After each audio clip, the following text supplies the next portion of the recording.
ఈ సాధనలన్నీ ఎప్పుడు చేయాలి తెలిసిన శరీరం పడిపోవటానికి పూర్వమే. శరీరం ఎప్పుడు పడిపోతుంది ఎవరికి తెలియదు కదా, గ్యారంటీ లేదు కదా. Therefore he must be prepared always. ఎప్పుడు జాగ్రత్తగా ఉండాలని చెప్పి తస్మాత్ సర్వేషు కాలేషు.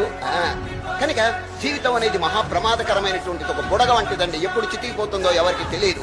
అటువంటిప్పుడు మీనమేషాలు లెక్క పెట్టుకుని తర్వాత తర్వాత తర్వాత కొందరు అంటారండి, ఏమైనా ధ్యానం చేసుకోవాలంటే ఇప్పుడు కాదు, నేను ఉద్యోగం చేస్తున్నాను, రిటైర్ అయిన తర్వాత అంటాడు.